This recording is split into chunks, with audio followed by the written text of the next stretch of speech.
के बारे में क्या क्या इंपॉर्टेंट है इसके रिगार्डिंग वो देख लो आप लोग। देखो लेटराइट मिट्टी कहाँ पे पहले तो पाई जाती है और कैसी होती है। पहला पॉइंट इसका क्या कह रहा है, जहां पे हाई टेम्परेचर होगा या तो जहां पे बारिश की सिचुएशन होगी वहां पे ये डेवलप होती है। ठीक है, तो पहला पॉइंट लिख लो आप लोग, जहां पे हाई टेम्परेचर होगा और क्या होगी, बारिश होगी। जहां पे हाई टेम्परेचर होगा और जहां पे बारिश होगी वहां पे ये डेवलप होती है। इसके अलावा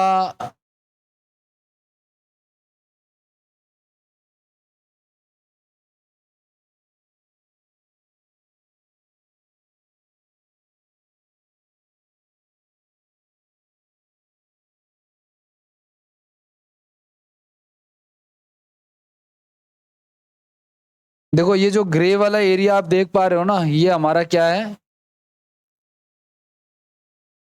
जो डार्क ग्रे एरिया ये हमारा लाल मिट्टी का एरिया है, लाल और काली मिट्टी का एरिया है। तो अब आप देखोगे कि ये जो डार्क ग्रे एरिया ये कहाँ कहाँ पे लोकेटेड है।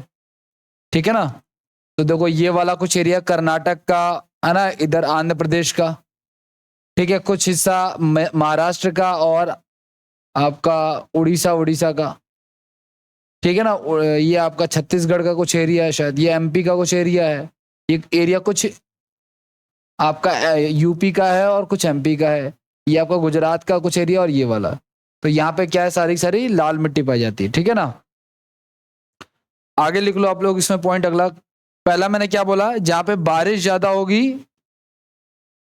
ठीक है ना, हाँ बारिश। अब बारिश का कितना होगी पता है आपको, 200 सेंटीमीटर से ज्यादा बारिश होगी वहां पे, और हाई टेम्परेचर होगा यानी कि उच्च तापमान होगा, उच्च तापमान होगा वहां पे पाया जाएगा। ठीक है, इसके अलावा कम उपजाऊ होती है, लेस फर्टाइल होती है, कम उपजाऊ मृदा होती है ये, इसमें उपज की क्षमता जो है बहुत ज्यादा कम होती है।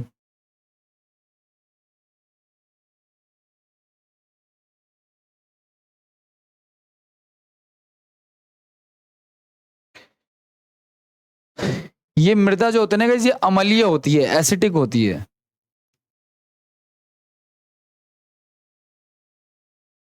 यह अम्लीय मृदा है।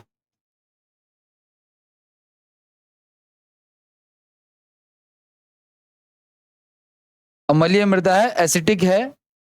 और अगर मान के चलो अब किसान वहां पे कहीं पे रह रहा है, मान लो इस इलाके में किसान रह रहा है जहां पे रेड सॉइल है, तो वो एग्रीकल्चर कैसे करेगा, तो इसमें कंपोज्ड खाद मिला करके वो उसको उपजाऊ बना सकता है, थोड़ा बहुत यूजफुल लायक वो उसको बना सकता है वो उसको। ठीक है ना,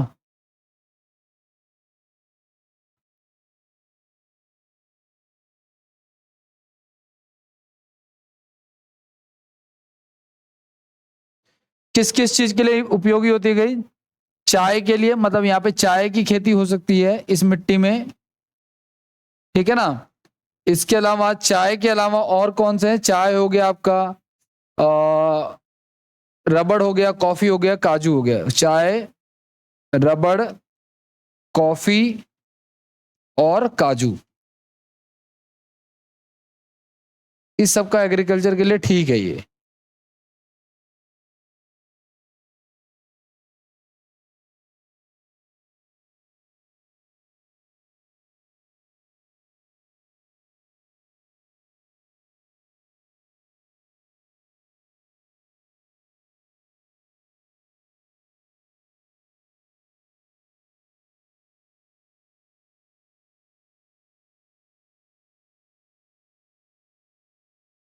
आगे लिखो आप लोग नेक्स्ट, कुल देश की भूमि का ना 2% है ये, लिख लो आप लोग, देश की भूमि का 2%,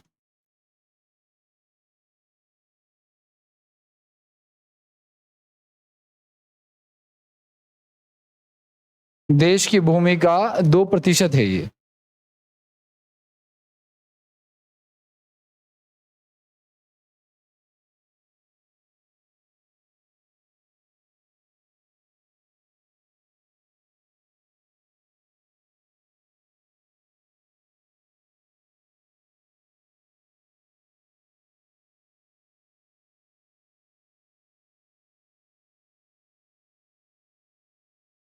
आगे बढ़े।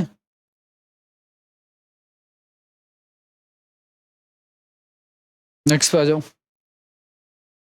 नेक्स्ट लिखो आप लोग क्षारीय मृदा।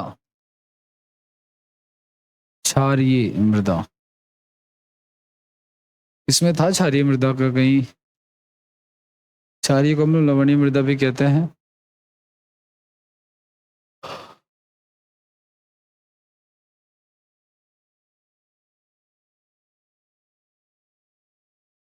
नेक्स्ट हमारा क्षारीय या फिर लवणीय मृदा।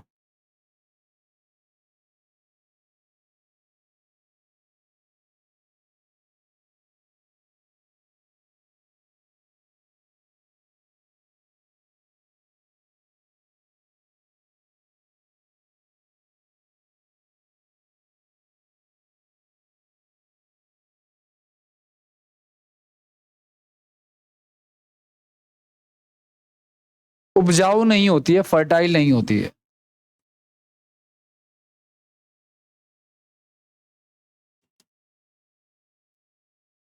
उपजाऊ नहीं होती, पहली चीज।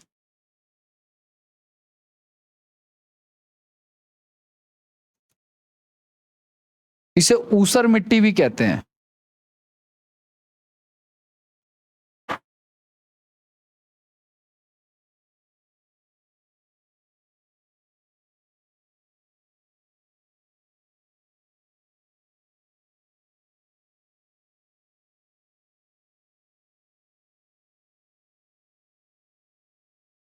कहाँ कहाँ मिलती है? बिहार में है, राजस्थान में है।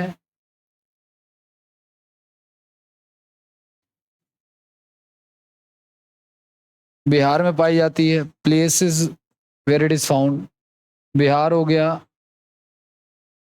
राजस्थान हो गया, यूपी हो गया, पंजाब हो गया, हरियाणा हो गया, महाराष्ट्र हो गया।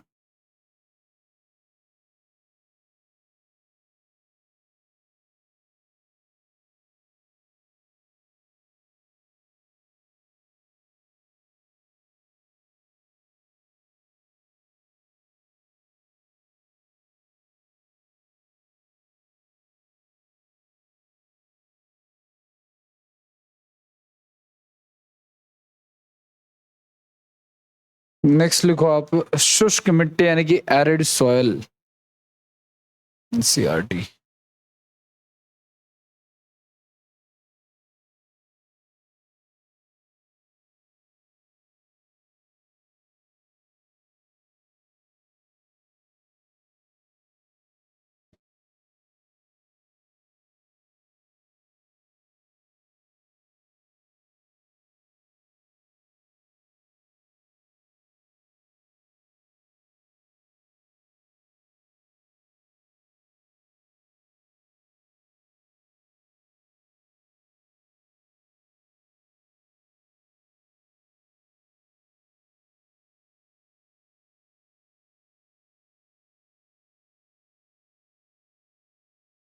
नेक्स्ट लिखो आप शुष्क मृदा।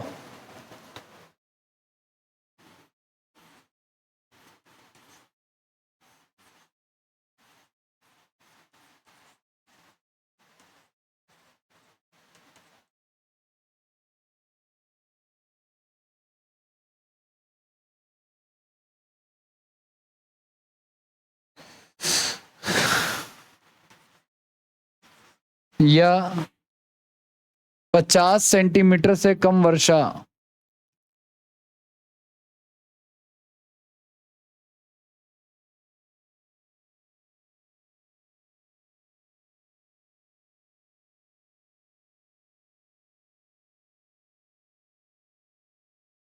वाले क्षेत्रों में पाई जाती है।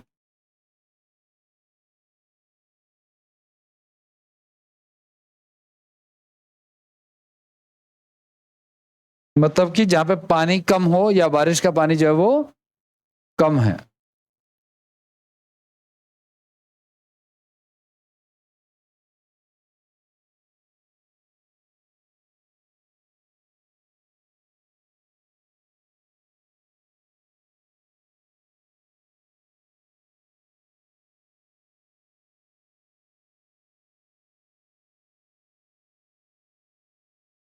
और क्या क्या है भाई? अगर निम्न वर्षा है, निम्न वर्षा और उच्च तापमान, निम्न वर्षा और उच्च तापमान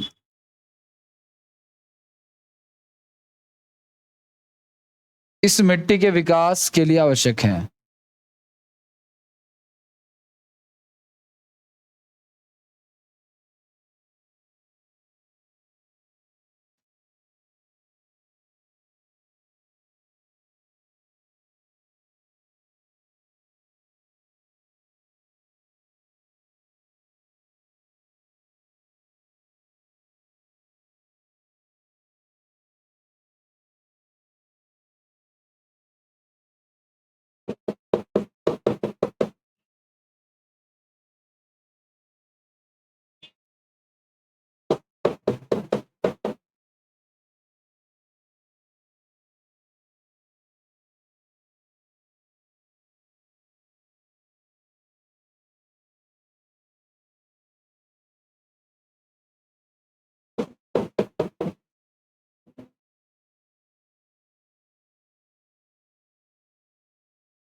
नेक्स्ट लुक आप लोग, देश में ना गाइस कुल भूमि जो है,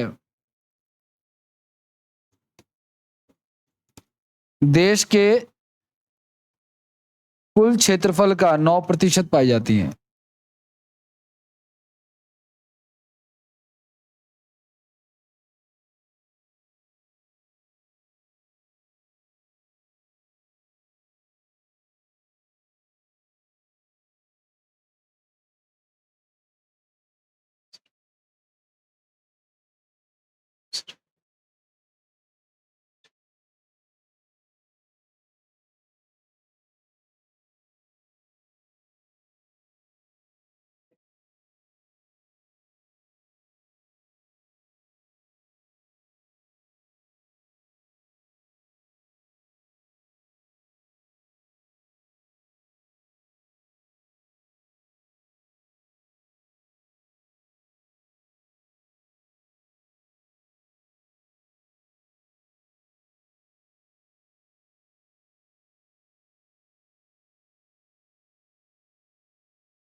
आगे बढ़े भाई।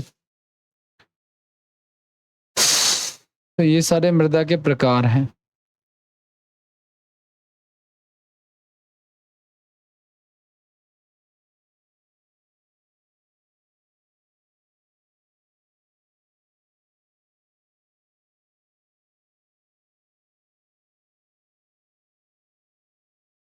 अब लिखो आप लोग नेक्स्ट हेडिंग,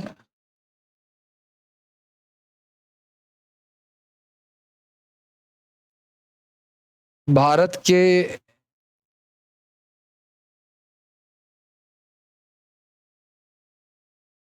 दो और लिख लो, वैसे इंपॉर्टेंट तो नहीं है। एक आपका माउंटेन है, आपका पर्वतीय मृदा, जो पर्वतों में पाई जाती है वो पर्वतीय मृदा है।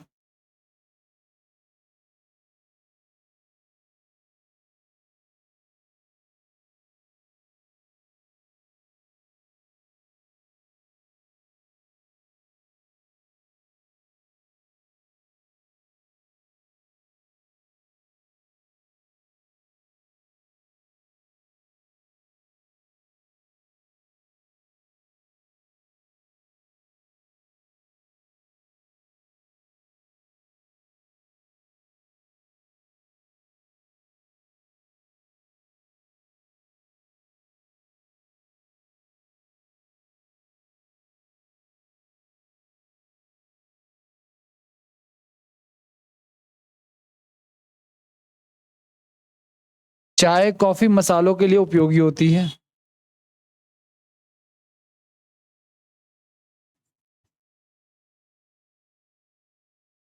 चाय के लिए, कॉफी के लिए और स्पाइसेस के लिए।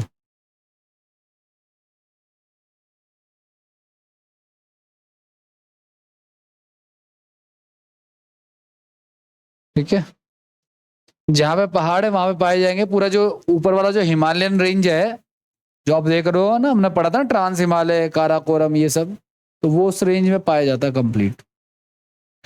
आगे नेक्स्ट एक और लिखो आप लोग, कार्बनिक या फिर पीट, पीट या फिर कार्बनिक मृदा।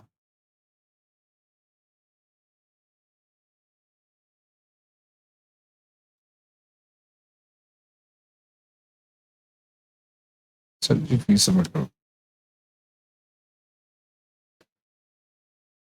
यह दलदली मिट्टी है।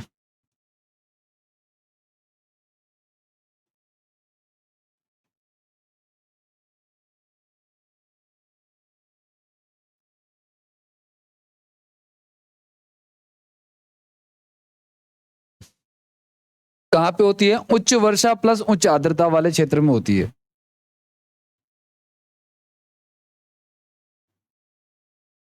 उच्च वर्षा प्लस उच्च आर्द्रता।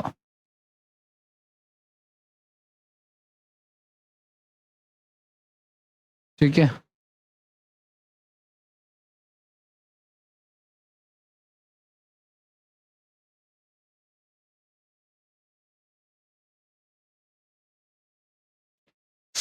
बस यही है।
भारत के वन हेडिंग लिख लो आप लोग, इसको करते हैं हम लोग।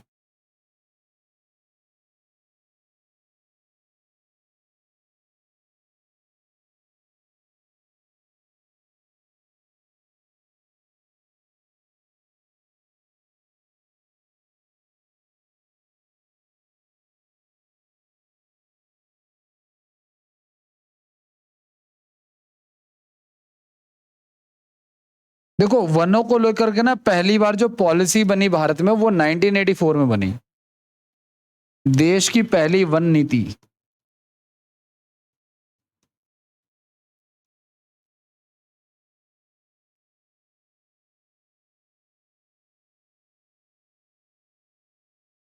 नाइनटीन एटी फोर में बनी। ठीक है, और ये नीति क्या कहती है? ये नीति ये कहती है कि भारत में ना जितनी जमीन है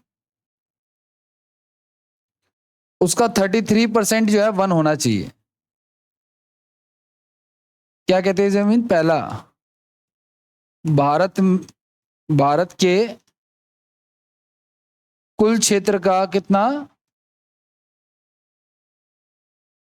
क्षेत्र का 33% इतना वन होना चाहिए। दूसरा, पर्वतीय क्षेत्रों में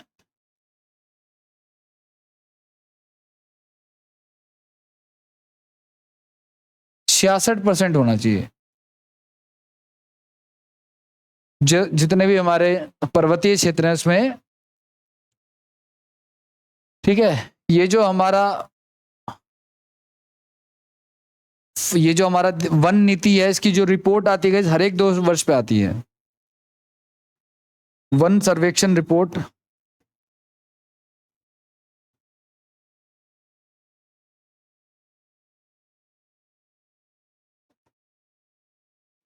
प्रत्येक 2 वर्ष पे प्राप्त किया जाता है, प्रत्येक 2 वर्ष पे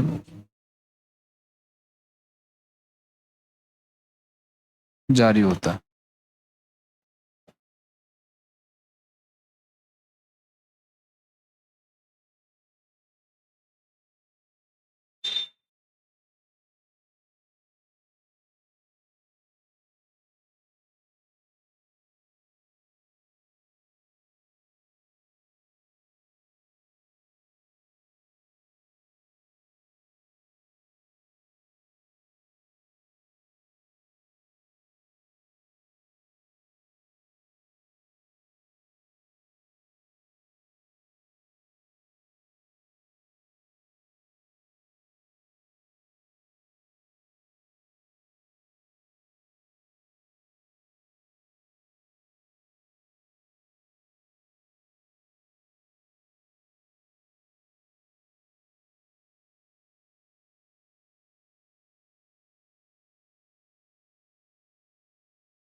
नेक्स्ट लिखो आप लोग हेडिंग अब।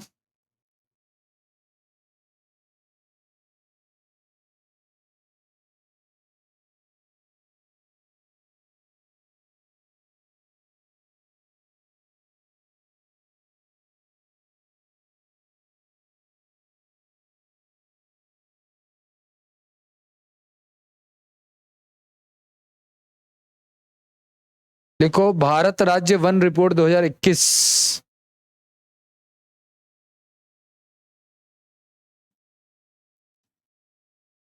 भारत वन रिपोर्ट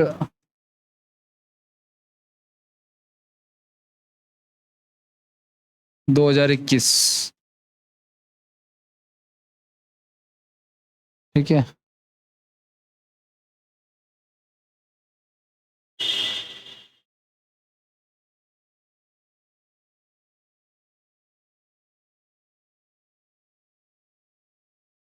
सर्वाधिक वन क्षेत्र वाले देखो अब ये जो रिपोर्ट है इसमें 2 तरह की कंडीशन है। सर्वाधिक वन क्षेत्र वाले एरिया,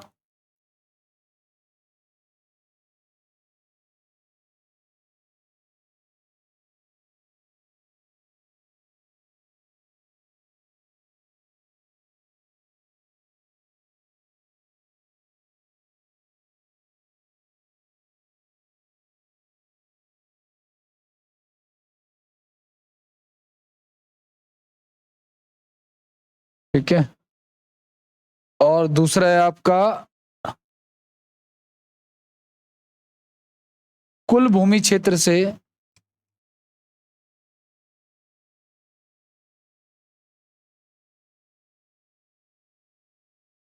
के अनुपात में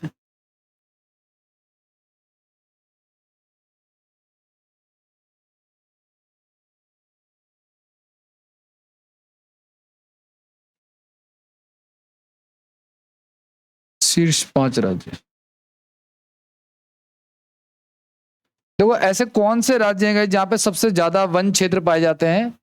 तो एक तो है आपका एमपी यानी कि मध्य प्रदेश, एक है आपका अरुणाचल प्रदेश,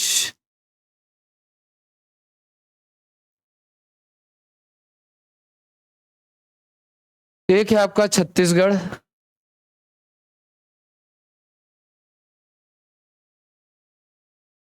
उड़ीसा और महाराष्ट्र। महाराष्ट्र यहां लिख दे रहा हूं मैं, ठीक है।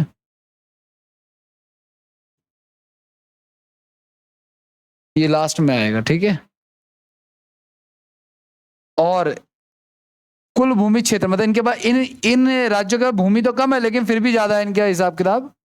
तो इसमें आपका मिजोरम आ जाता है, अरुणाचल प्रदेश इसमें भी आ जाएगा,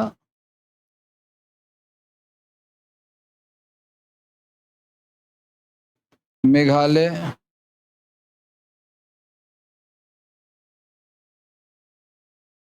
मणिपुर,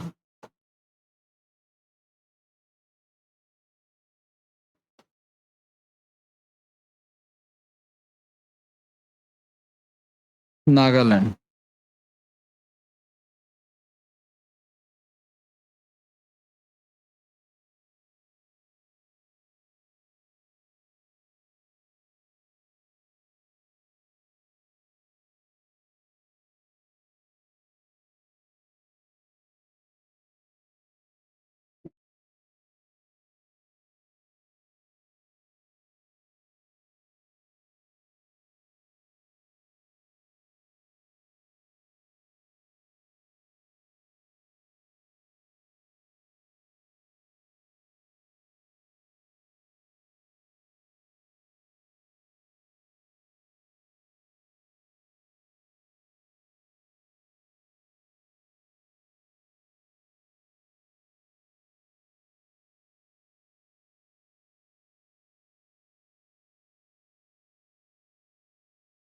ठीक है।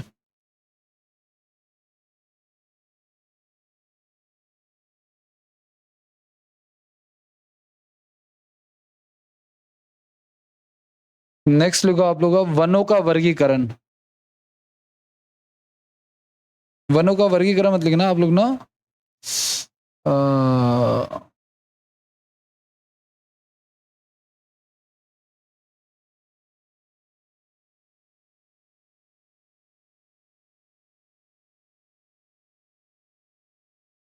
ये लिख लिया। देखो भारत में 1950 में वन महोत्सव कार्यक्रम शुरू किया गया था। भारत में 1950 में वन महोत्सव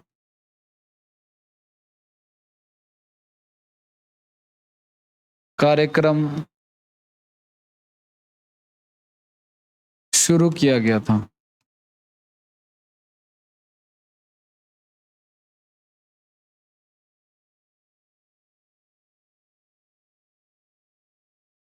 ठीक है। और हेडिंग लिख लेना आप लोग, प्राकृतिक वनस्पति की। अच्छा, वन महोत्सव के जन्मदाता कौन है ये भी लिख लेना आप लोग। वन महोत्सव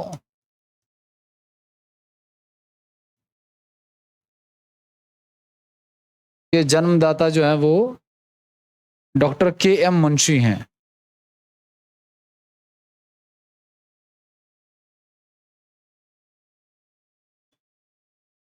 ठीक है। नेक्स्ट हेडिंग लिख लेना आप लोग, प्राकृतिक वनस्पति।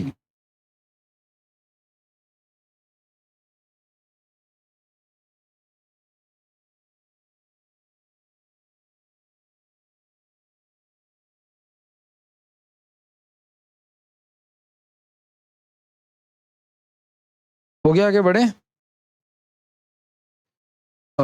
नेक्स्ट लिखो आप लोग अब,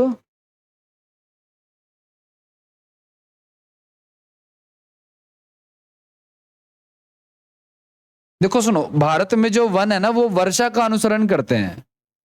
ठीक है, जहां पे बारिश ज्यादा होगी वहां पे वन भी क्या होंगे, ज्यादा घने होंगे। जहां पे बारिश कम होगी वहां पे वन में क्या होंगे, विरल होंगे, है ना। तो ये चीज है।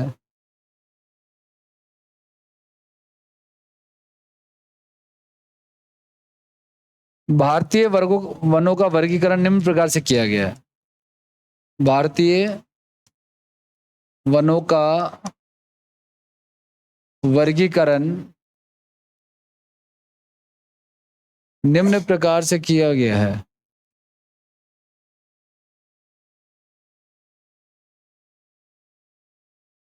पहला आपका पर्वतीय वन या कोणधारी वन। पहला है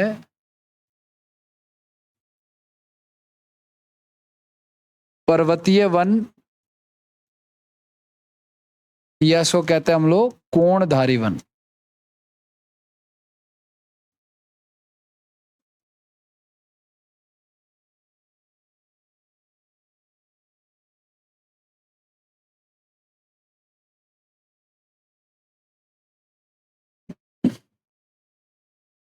ये सदा हरे भरे होते हैं, ये जो वन होते हैं ये क्या होते हैं, सदा हरे भरे रहते हैं।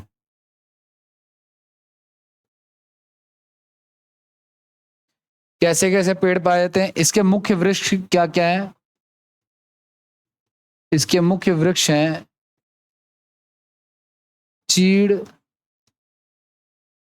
देवदार, सनोवर और सप्रूस।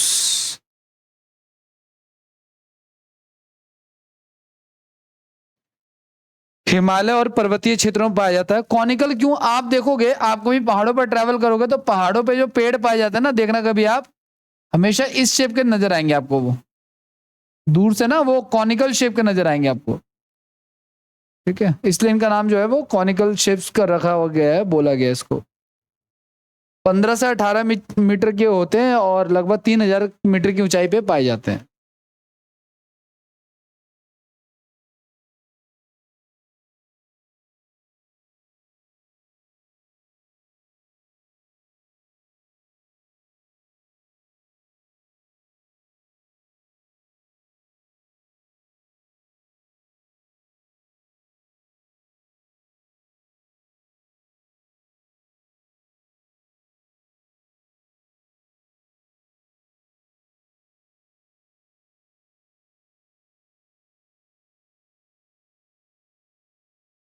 आगे बढ़ जाए, नेक्स्ट देखो आप लोग,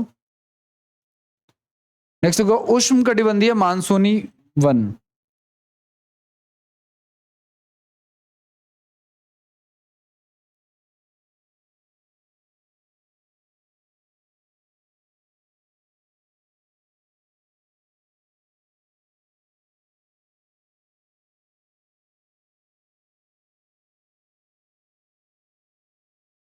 इसको पतझड़ वन भी कहते हैं।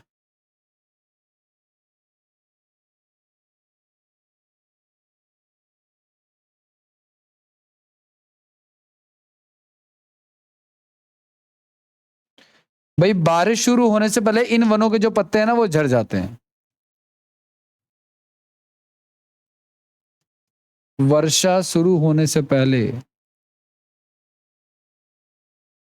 वर्षा का मौसम बेसिकली शुरू होने से पहले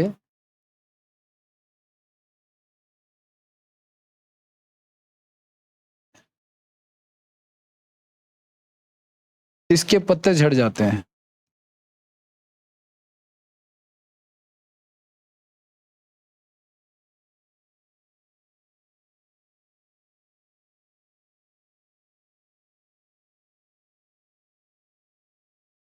कहाँ पाए जाते हैं पतझड़ वन, जहां पे 100 से 200 सेंटीमीटर बारिश होती है।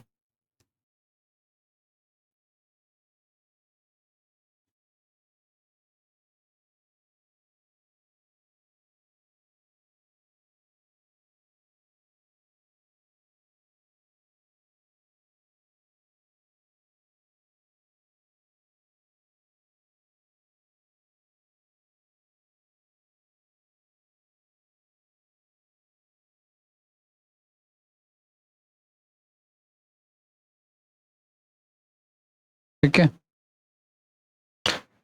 कौन कौन से पेड़ पाए जाते हैं, तो देखो सागवान का पेड़ पाया जाता है जिससे फर्नीचर वगैरह बनता है, काफी पॉपुलर, महंगा भी होता है ये। इसके अलावा साल के पेड़ पाए जाते हैं, इसके अलावा शीशम के पेड़ पाए जाते हैं, चंदन के पेड़ पाए जाते हैं, नीम के पेड़ पाए जाते हैं और आम के। ये सारे के सारे कैसे वन है? उष्ण कटिबंधीय मानसूनी वन की एग्जाम्पल है। वो पेड़ हैं जो उष्ण कटिबंधीय मानसूनी वन में पाए जाते हैं।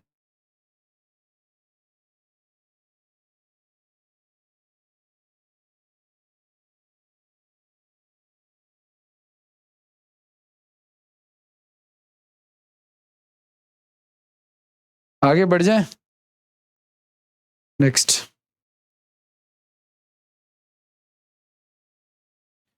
यह देश के सर्वाधिक क्षेत्र पे पाए जाते हैं।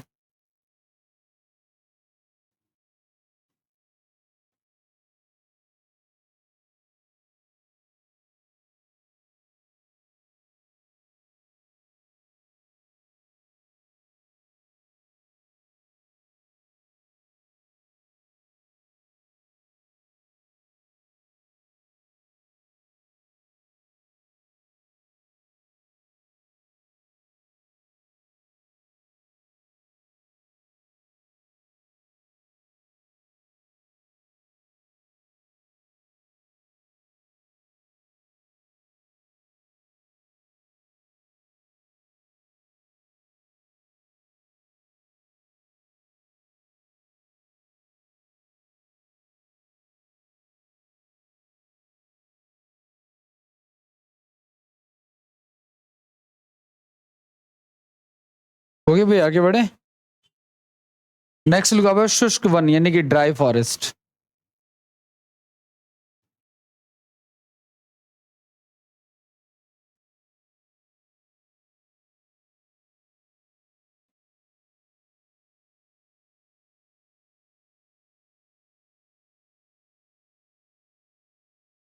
पचास से 100 सेंटीमीटर एवरेज बारिश वाले इलाके में ऐसा होता है।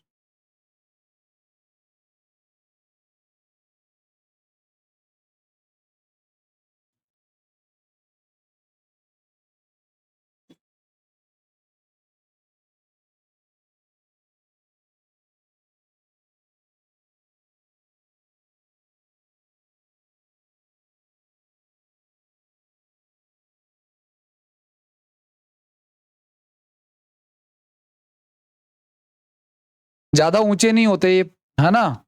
कौन कौन से पेड़ आते हैं इसमें? इसमें बरगद का पेड़ आ जाता है, पीपल का पेड़ आ जाता है, बबूल का पेड़, नीम भी आ जाता है इसमें, बबूल आ जाता है इसमें, महुआ का पेड़ आ जाता है इसमें। इनके पेड़ काफी विशाल होते हैं, है ना, लेकिन ज्यादा हाइट के नहीं होते हैं।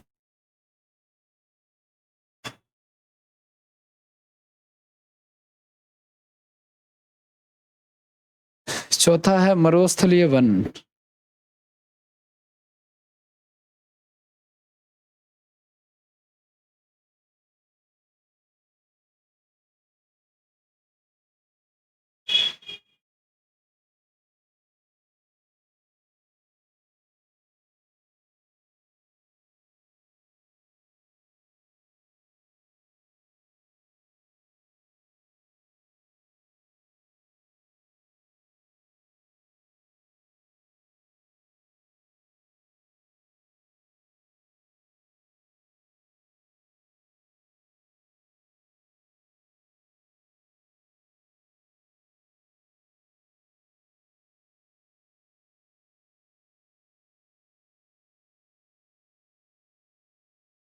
पचास सेंटीमीटर से कम बारिश।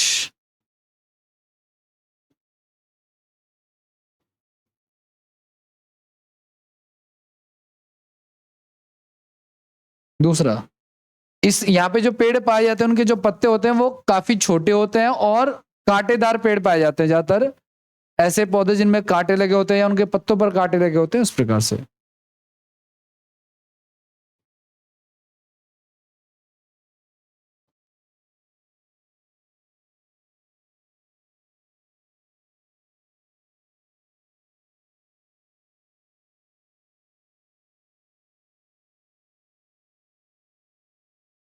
क्या क्या आ जाता है उसमें? खजूर का पेड़ इसमें आ सकता है, नागफनी का पौधा इसमें आ जाता है, बेर का पौधा आ जाता है इसमें, केर का पौधा आ जाता है इसमें, ठीक है, एक्सेट्रा लिख लेना आप लोग, और भी बहुत सारे हैं, कुछ लोकल पौधे भी हैं जो इसमें आते हैं।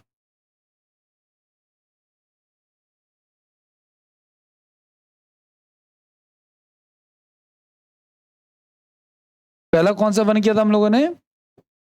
पहला हम लोगों ने किया था पर्वतीय वन, है ना।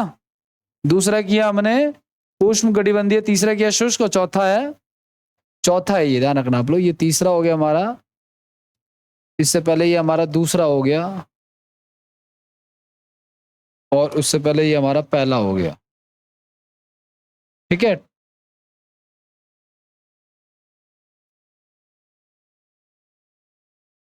टोटल कितने टाइप के होते हैं पता आपको? 6 प्रकार होते हैं इनके, टोटल 6 प्रकार होते हैं।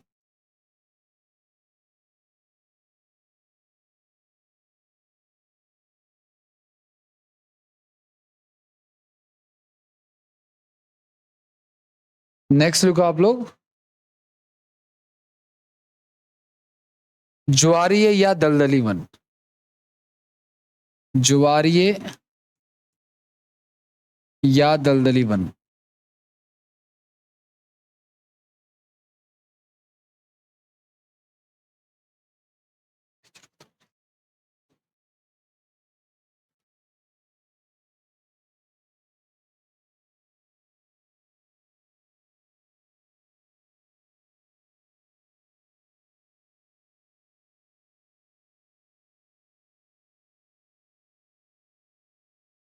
देखो, समुद्र का जो ज्वार भाटा आता है ना, समुद्र की जो लहरें आती हैं, जिन पेड़ों को सींचती हैं वो लहरें, ठीक है ना, उससे जो वन क्रिएट होते हैं, तो उससे उसको हम लोग ज्वारीय, ज्वार का मतलब ज्वार से बनने वाला या दलदल हो, वहां पे ज्वार भाटा होता है, समुद्र की लहरों का आना और जाना, आना ज्वार भाटा जाना। ठीक है, किस कारण से होता है? चंद्रमा के गुरुत्वाकर्षण के कारण ऐसा होता है, और सूर्य के गुरुत्वाकर्षण के कारण होता है। ठीक है, तो दिन में 2 बार ऐसा होता है, रात के सुबह 12 बजे, दो रात को 12 बजे, जब पानी बहुत आगे तक आ जाता है समुद्र का, और बहुत पीछे तक चला जाता है। ठीक है,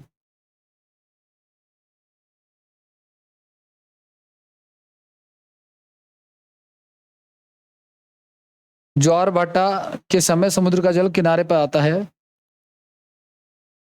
ज्वार भाटा का जल, ऐसे लिख लेना आप लोग, ज्वार भाटा का जल इन वनों को सींचता है।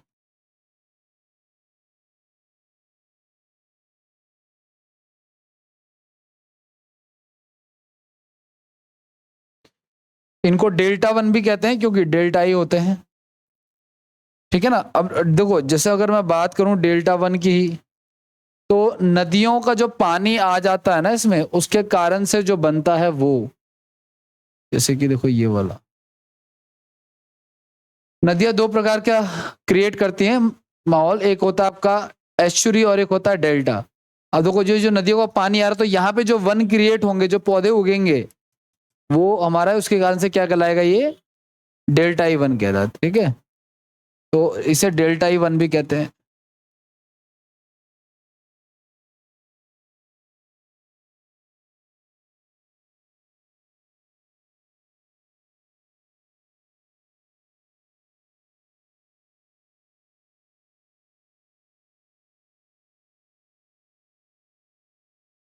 कौन कौन से पौधे इसमें आते हैं? देखो, नारियल का पौधा इसमें आ जाता है,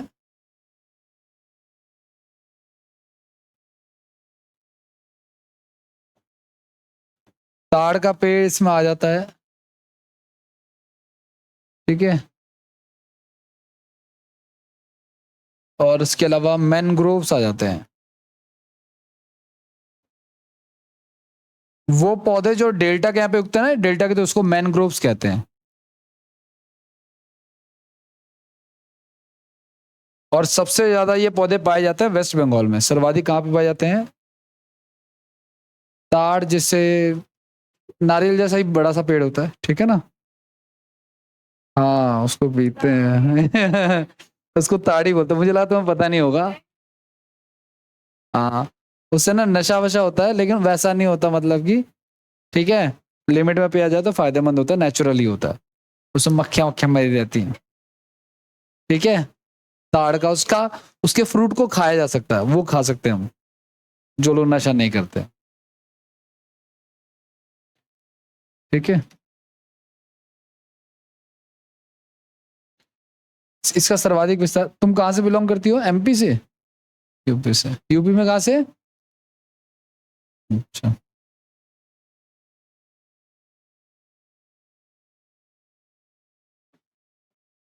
इनका सर्वाधिक विस्तार जो है गाइस वो पश्चिम बंगाल में है।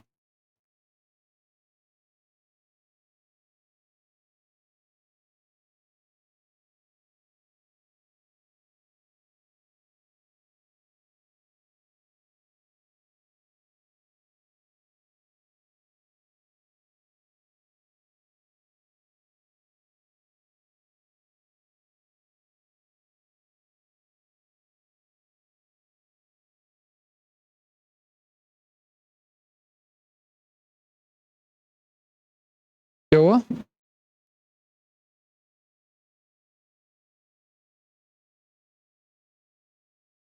लास्ट ही है बस, 6 लिखवाए थे ना मैंने। वाह वाह वाह वाह वाह। लिखो छठा लिखो, उष्ण कटिबंधीय सदाबहार वन।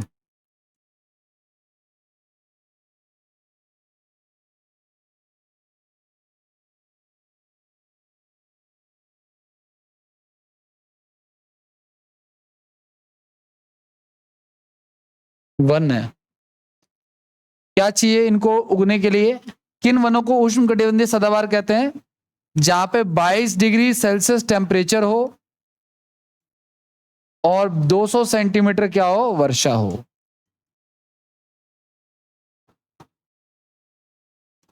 वहां पे जो वन उगेंगे उसे क्या कहेंगे हम लोग? उष्ण कटिबंधीय। इन्हें सदाबहार कहते हैं क्योंकि ये वर्ष भर हरे रहते हैं। सदाबहार भी हैं ये, पूरे वर्ष हरे रहते हैं।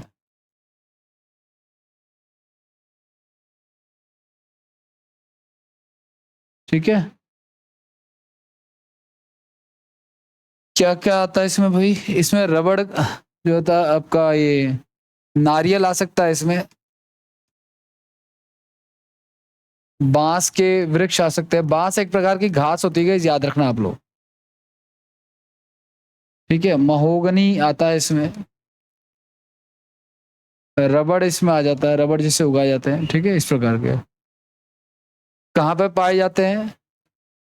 महाराष्ट्र में पाए जाते हैं, कर्नाटका में पाए जाते हैं, केरला में पाए जाते हैं। ये तुम्हें पता है क्या निकल रहा है? ये रावण का जुलूस निकाल रहे हैं अब ये, ऐसे ऐसे धुरंधर हैं, बुद्धिहीन कहेंगे।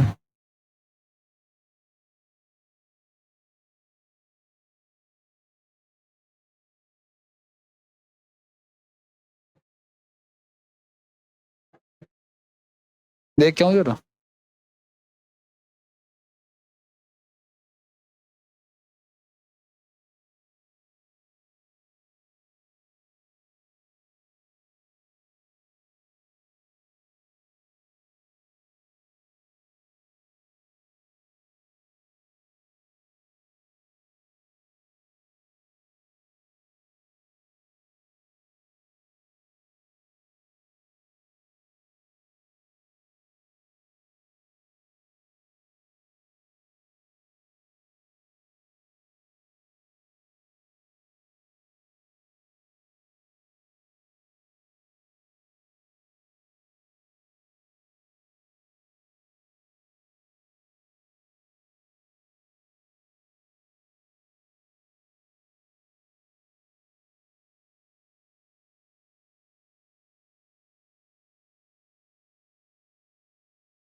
बुराई की जीत हो गई?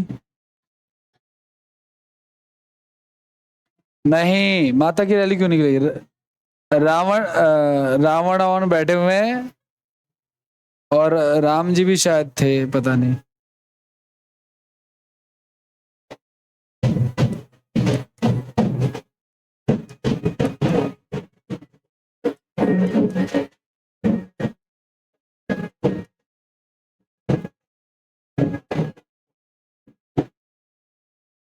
इसमें हम लोग डैम्स वगैरह के बारे में पढ़ेंगे, ठीक है, नेक्स्ट 10 में।